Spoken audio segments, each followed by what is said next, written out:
আসসালামাইকুম বন্ধুরা, আপনারা শুভ সকাল। খুব সুন্দর একটি সকালের মধ্যে আপনাদের সামনে এসেছি।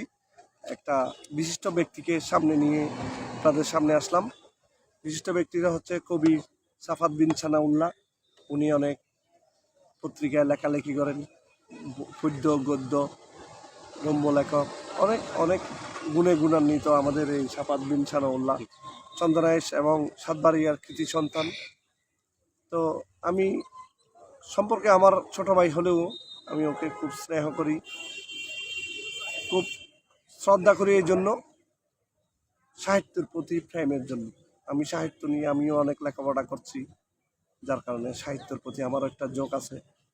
তা আজকে এই সাফাত বিন সানাউল্লাহকে পেয়ে আমি গর্বিত। তো সাফাত বিন সানাউল্লাহ, তুমি কিছু বলো আমাদের অডিয়েন্সের সামনে, অর্থাৎ আমাদের দর্শকদের জন্য তুমি কিছু বলো। শুভ সকাল। সালাম। আসসালামু আলাইকুম, নমস্কার, আদাব। আশা করছি সবাই ভালো আছেন, সুস্থ আছেন। আমিও ভালো আছি। হাসান ভাই যেটা বললেন, আসলে আমি তেমন কিছুই নই। আমি চেষ্টা করি লেখার জন্য, সাহিত্যের বিভিন্ন ধারায় বিচরণ করবার চেষ্টা করি। সেই হিসেবে উনি লেখক হিসেবে আমাকে বলেছেন, তো আমি তেমন কিছুই নই। আজকে হাসান ভাইয়ের সাথে এসেছি কিছু কথা বলবার জন্য। আপনারাও আছেন, আপনারও কথাগুলো শুনতে আচ্ছা, পারবেন। সাফাত, তোমার যে লেখালেখির এই ঝোঁকটা কখন থেকে শুরু হলো? আসলে লেখালেখির ঝোঁক আমার পরিবার দিক থেকে বলা যায়। হুম, আমার পরিবারটা সাহিত্য কেন্দ্রিক হুম। পরিবার।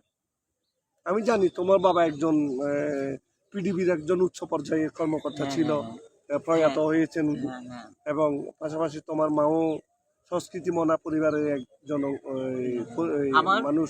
তোমার নানা ভাই, বিশেষ করে মিয়া মোহাম্মদ ফারুকি, একজন বিশিষ্ট কলামিস্ট ছিল, পাশাপাশি মুক্তিযোদ্ধা ছিল এবং বঙ্গবন্ধু কন্যা শেখ হাসিনার বিয়ের সাক্ষী ছিল, আমি জানি সেটা। তো উনি অনেক অনেক জ্ঞানী গুণী মানুষ ছিল। আমি তোমার এই রক্তটাপ তোমার মধ্যে প্রবাহমান, আমি জানি সেটা। তো এই যে শিল্প সংস্কৃতি আসলে তোমার মধ্যে যেই প্রভাবটা, এটা তুমি কতদূর এগিয়ে নিয়ে যেতে পারবো বলে আশা করো? আসলে আমার বাবার দিক থেকে আমি তো সুফিবাদী ঘরানার পরিবারের ছেলে। হুম, আমার দাদা পীর সাহেব ছিলেন, হুম। উনি সুফিবাদ চর্চা করেছেন আজীবন। ধর্মচর্চা। হ্যাঁ, এবং আমার পরিবারের দিক থেকে এটা হয়ে আসছে। এবং পাশাপাশি দেখেছি আমাদের সুফিবাদী পরিবার হলেও সবাই সাহিত্য সংস্কৃতির প্রতি এমনভাবে সাহিত্য সংস্কৃতিটা লালন করতেন, তখন থেকে এখনো পর্যন্ত সেই ধারাবাহিকতা চলছে। এবং আমার বাবা পৃথিবীতে চাকরি করতেন, পাশাপাশি তিনি তার বাবার যে এই সুফিবাদী ঘরানার যে লোকাচারগুলো ছিল সেটি ধরে রেখেছিলেন মৃত্যুর আগ পর্যন্ত। হুম। এবং আমার বড় আব্বু, তিনিও একজন মুক্তিযোদ্ধা ছিলেন, আচ্ছা, তিনি কণ্ঠশিল্পী ছিলেন, তিনি থিয়েটারে নাটক করতেন, অভিনয় করতেন। পাশাপাশি মেজো বাবা আমি উনি আমি দুবাই আরেকটা থাকতেন। জিনিস জানি, তোমার ছোট মামা তো এই যে ব্যক্তিগতভাবে উনিও হুম, চট্টগ্রাম টেলিভিশনে, বিশেষ করে চট্টগ্রাম টেলিভিশন, বাংলাদেশ টেলিভিশনের একজন হ্যাঁ, শিল্পী, তালিকাভুক্ত শিল্পী শিল্পী। এবং লেখক। হুম, পাশাপাশি উনি ডাক্তার। হুম। আর তোমার মামা, বড় বড় মামা, মামা আহ, আন্তর্জাতিক আন্তর্জাতিক খ্যাতিসম্পন্ন খ্যাতিপূর্ণ আলোকচিত্রশিল্পী। আলোকচিত্রশিল্পী, হুম, ফটোগ্রাফার হ্যাঁ, শোয়েব ফারুকী। সেই পারে। খুব গুণী মানুষ। আসলে তোমাদের এই পরিবারের খুবই সাহিত্য চর্চার সাথে আসলে তোমাকে মানাই ভালো। হুম, হুম, আচ্ছা, আমি একটা বিষয় জানতে চাচ্ছি, আমার একটা কিউরিওসিটি। এই বর্তমান সময়ে আমরা তো তখন সাহিত্য নিয়ে অনেক চর্চা করতাম, কিন্তু বর্তমান সময়ে সাহিত্য চর্চাটা অনেকটা কমে গেছে মনে হচ্ছে। কেন মনে হয় এটা বর্তমান একটা? সময়ে সাহিত্যটা কমে গেছে, এটার একটা দিক হচ্ছে বর্তমান নতুন প্রজন্ম যারা আছে ওরা সাহিত্য থেকে দূরে সরে যাচ্ছে। এই যে আগের যুগে মানুষ কারণটা বই কি? আগের যুগে মানুষ বই পড়তো, এপার বাংলা ওপার বাংলার লেখক, কবি, সাহিত্যিক ওদের লেখাগুলো পড়তো, উপন্যাস পড়তো, গল্প পড়তো, কবিতা পড়তো।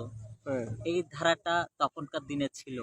মানে একটা পরিবারে সেই ধারাটা ছিল, একটা পরিবার থেকে বিভিন্ন জায়গায় ছড়িয়ে গেছে। কিন্তু বর্তমান যুগে দেখা যাচ্ছে মানুষ অনেক বেশি মোবাইলের প্রতি অ্যাডিক্টেড হয়ে গেছে। হুম ছোট বাচ্চারা, শিশুরা পর্যন্ত অ্যাডিক্টেড হয়ে গেছে। হুম সেই অ্যাডিক্টেড থেকেই বর্তমান মানুষ সাহিত্য চর্চা থেকে দূরে সরে গেছে হুম এবং অনেক অংশে দূরে চলে গেছে। হুম সেই সাহিত্যটা এখন মানুষের কাছে তেমন ভাবে পৌঁছাচ্ছে না এবং বর্তমানে লেখাগুলো যে লিখছে লেখক, কবি, সাহিত্যিক যারা দাবি করছে ওদের লেখাগুলো মানসম্মত হচ্ছে না। সেখান থেকে মানুষ দূরে সরে যাওয়ার আমার মনে হয় এটা প্রবণতাটা। একটা ডিজিটালাইজের একটা মানে ব্যাড এফেক্ট বলা যায়, হ্যাঁ, খারাপ প্রভাব বলা যায়। হ্যাঁ, হ্যাঁ, এটা আসলে এই যে আমরা মোবাইলের কারণে অথবা এই যে অনেকটা লেখালেখি গুলো পড়া হয় না। আমরা এক সময় পত্রিকার কলাম পড়তাম, না পত্রিকা মোবাইলের মধ্যেও না, আমরা apps, এক সময় না, এই পত্রিকা যে এখন অ্যাপস আসছে, অ্যাপস এর মধ্যে অনেক লেখা পাওয়া যায়, অনেক বই পাওয়া যায়, পিডিএফ ফাইল পাওয়া যায়, এগুলো না, এগুলো পড়ছে আসলে মানুষ। আগ্রহটা তো তেমন সৃষ্টি হচ্ছে কিন্তু না। আগ্রহটা নেই। যেমন নাকি এক সময় আগ্রহটা আমাদের নেই। বিনোদনের মাধ্যম ছিল, আমরা যখন পত্রিকা পড়তাম, পত্রিকা খুললে আমরা এক সময় খেলার পাতাটা হ্যাঁ, উল্টাইতাম আপনি অথবা সাহিত্যর একটা একটা চমৎকার বিষয় এনেছেন। আগের যুগে মানুষ বই পড়তো, পত্রিকা পড়তো, ম্যাগাজিন পড়তো। আগের যুগে যে বিভিন্ন পত্রিকার, নামকরা পত্রিকার যে ম্যাগাজিনগুলো বের হতো, ম্যাগাজিনগুলো পড়তো, ঈদসংখ্যা বের হুম হতো, হুম হুম ঈদসংখ্যা পড়তো। পাশাপাশি চিত্র বাংলা, বিচিত্রা, হুম সানন্দা, ওপার বাংলার আনন্দবাজার দেশ পত্রিকা, পত্রিকা দেশ পত্রিকা, প্রথম আলোর ছুটির দিনে আলপিন, তারপর আজকের সূর্যোদয়। আজকের সূর্যোদয়ের একটা বিখ্যাত একটা খোলা চিঠি ছিল, গেদু চাচার খোলা চিঠি।